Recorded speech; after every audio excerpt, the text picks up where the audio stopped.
Good morning, everyone. Welcome to a special edition of Question Time. I'm Robin Ray, and my guest this morning is Mr. Peter Nolan.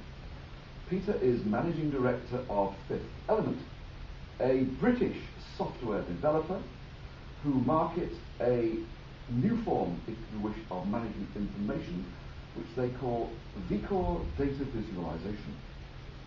Fifth Element are based in the Royal Forest of Dean. Good morning. Good morning. Now, aficionados of Question Time may have noticed a slight dearth in the number of panellists that we have with us this morning. Now, this is a direct result of the swingeing cost-cutting imposed upon the BBC by Messrs Cleggeran and Cleggeran and their coalition government. No matter, Peter is an extremely adaptable person, and he tells me that he will be able to answer these questions, all of which come from UK-based MFG Pro users, on behalf of at least 3 different sorts of organisation. To aid him in this, he's going to use a system of different hats. And as we said, if it worked for Tommy Cooper, it could work for him.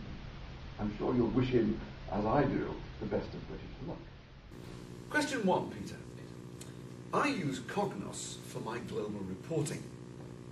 I can drill down through the data to get to the lowest level. What can VCor provide that would improve on this functionality? We're going with the beret first. We're going with the beret first. Bonjour tout le monde. A large pan-European commercial operation. We had precisely the same question. Think of it as the data in our ERP system is a Lego model. And VCor breaks that down into the small individual bricks. As you go into a screen, the model that you want to see in that screen is rebuilt from some bricks. As you go into the next screen, a different model will be built.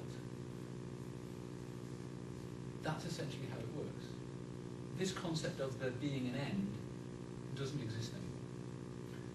This rebuilding of the models fascinates me, I must say. Is it, in essential, very time-consuming? No. It's rapid. It is extremely rapid. We have to say the users see no pause. They follow their thoughts through the screens as they think about it. Joy. Thank you very much, Peter. Number 2, and this relates to costs, so all the accountants in the audience will immediately prick up their ears. I get hit with really large licensing costs every year, due to each user having to have at least 1 license, possibly 2 if they require access to the system and access to reporting. How does VCor's user licensing work? Y'all? My American accent is not as good as my French, so excuse me. An Armenian accent. Australian is better. Fit. A large multinational corporate. Obviously, we had precisely this question when we were looking at VCor. Thousands of users, licensing costs for us are a significant issue. The answer we got, the licensing is not per user, it is per server. And on a server you have unlimited number of users. Whatever the server will cope with. In our case, we ended up putting 3 in place because we wanted them in for our own internal networking reasons. We wanted 3. We paid full fee on the first one, and then we paid 50% for the 2 subsequent ones. But we can put as many users as we like on each of those servers. I see. Well, I'm sure the accountants in the audience enjoyed that answer. Question 3. Back in 2009, the Gartner report stated that business intelligence tools were still not delivering collaborative decision-making. Does VCor shed any fresh light on this? I bet you're coming down here now. We're both from Gloucestershire. Oh, you're fancy internet, you're fancy indoor toilets. UK manufacturing company. Very, very much a key factor for us in use of VCor is collaborative decision making. I'm not sure I know what it is. We were in your same fancy way, sir. What it meant to us was we had meetings where for perhaps the first time we had sales, planning, even accounts in a meeting together, all with a clear understanding of the information they were looking at, without any barriers to access to that information. So, up till then, we'd had situations where some people knew some people knew other. There were different levels of access to the information, simply because of understanding. Now, everybody could get to the information, single source of information. It became an adjunct to our meetings. We had it in the meetings. Everybody was talking about the same information. Decisions were taken based on common information and common understanding. And it worked. It worked. Did I understand you to say that it actually included the sales function? Which is rather a novel approach, isn't it? I have to say that it was our sales director who sort of suddenly came in with his eyes ablaze, saying, I can get at what I need to get at. I think, to be fair, the fact that we were able to empower our sales team probably drove us forward, because suddenly they were able to ask questions and give another view, which proves they couldn't have done as well as other people who had better access to the information. Maybe it was just this common understanding worked well for us. Well, I do like the idea of empowerment. From my brief understanding of ERP systems, I understand that they can be, shall we say, somewhat labyrinthine in the way in which they deliver their data. So this next question is very apposite. And the question is, what happens if I get lost and don't know what I'm looking at anymore? How do I get back to a previous screen? My hard hat mode again, my friend from Gloucestershire. Again, something very key to us when we were first looking at VCor, because we don't have a massive training budget, and it was a concern of ours. When you go down into these screens, how do you get back? Fifth Element will not like this answer, but it's a browser. Hit the back button. It works. More importantly, there are no ends. It's quite staggering when you use it to see the screen knows roughly where you are, and it will give you links to take you back to things that make sense to you.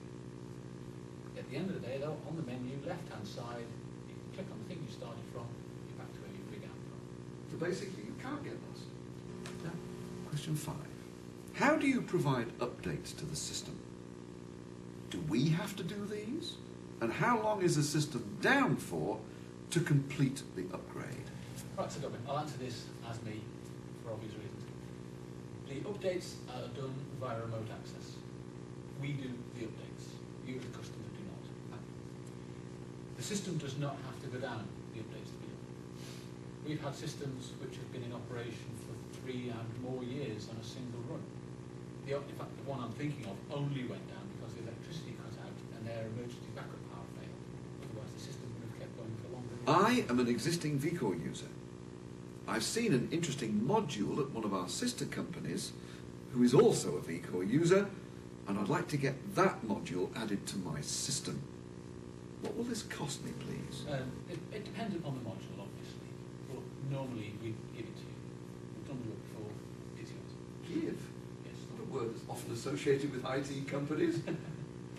Well, we've done the work already, why would we charge you for it again? I mean, if it's a complex module, we might have to do a couple of days' work in terms of making changes to the system, but we would not recharge you for work we've already done. Altruism abounds, apparently. Not in the slightest, no. It's a deliberate sales policy. If we tell you the truth now, we will tell you the truth in the future. This is the kind of answer I get from my political friends. Can't comment on it. Number 7. I have multiple sites around the world, and our ERP databases are already suffering from data extract overload. How will VCor fit in with what is already a busy schedule on our databases? I think we all know where this answer is coming from. Large multinational corporate. This is precisely the problem we had. It was a serious concern of ours when we were implementing VCor. What we learned, it does not do all updates on every schedule. It can do some things that change regularly, frequently, for example, sales orders. Things that change less frequently, for example, parts information, can be done overnight. And it was fantastically flexible. We told the guys, we need to keep away from here, we need to do these slots. It worked beautifully. In fact, in our case, our network administrators could not see the extra traffic on the network monitors, and it took up less resource than an individual MFG user did. 8. Can VCor work with mixed ERP databases, for instance Barn, MFG Pro, Oracle, SAP? Second question. Full Well, say. As a pan-European company, we actually had this situation. We had MFG Pro and JDMs, and we wanted the data in. And VCor did it. In a single place, we had data from both. In fact, we also had data from our CAD system, from our warranty system, and those are the link out to a courier system on the internet. It's highly flexible then. We found it, so yes. 9. Sometimes I need to be able to compare one set of data with another. Can I have more than one screen, each showing different data, open at the same time? I feel this is a question for me, myself again, so Robin. Yes. Simple answer. Because of the way the licensing works, obviously unlimited number of accesses. On your PC, your Mac, your iPhone, it's a browser. It's how many sessions can your browser have open. Restriction has nothing to do with VCor, it's just your browser. Satisfactory answer to that one then. 10. I have a very complex ERP system where intercompany ordering between sites affects how we process orders and invoices. Can VCor handle significant MFG Pro bespokeness? This is our multinational corporate friend again. Very much like the question, we had a situation where we sold between ourselves and we sold customers. We had a massive amount of bespoke MFG Pro to handle this complex process. We spoke to Fifth Element, and again, it's their Lego bricks concept. We told them where the data was, they pulled it in as the bricks, and then they rebuilt our screens and our models basically for us as the system ran. It was amazing to watch. Thank you. Now, there are instances where I only have partial pieces of information. A partial barcode, serial number, or part number. Can VCor help me to find more information based on this partial data? I'll be back in Gloucestershire for this answer, I feel, Sir Robin. Indeed. Fancy ways coming out from your London. Yes, is the answer. We found it very, very beneficial. Again, because of the nature of our business, we get customers phoning up with just a small piece of what they were asking the question about. And of course, on a telephone call, you need to find an answer quickly. It's the Lego brick idea again. Tell the system something about the little piece of the brick you're looking for. It will give you a list of all the bricks. In many instances, it even says to you, this is the model where it originally came from. It was a fantastic, useful tool for that alone, never mind all the other benefits. Thank you. I should point out at this juncture that, being the BBC, this programme is not actually sponsored by the Lego Corporation. Finally, Peter, the answers you've given have been almost too perfect. Nothing is perfect, and I'm sure that even VCor has a few flaws. So this question's kind of apposite. It's the last one, by the way. Has anyone ever asked you to provide a really difficult module that couldn't be done? I'll answer this as me, again, for obvious reasons. I can't go into details because of confidentiality, but very nearly yes. It was a financial tool. There was an answer that was required by a large company, and they had, I believe they'd attempted it over a period of roughly 6 years to try and find the answers. They'd never succeeded. We came, in fact, Richard behind the camera there, if I mention the particular project, I'm sure even to this day he will quake and wobble and flake out a little bit. But we did it. We came very, very close to failure, but we achieved it. And in fact, that's what we relish. That's what we want. If you have a problem that you've not been able to fix and you're thinking this is virtually impossible, please come talk to us. So basically you like a challenge. Oh, absolutely. Fine. Oh, British. Okay, that brings us to the end of our programme. I want to thank all of you for entering into the spirit of things this morning. It's been very helpful to Peter and to me. And of course I want to thank our special guest, Mr. Peter Nolan, for giving the erudite answers that he has given. Ladies and gentlemen, that is the end of question time.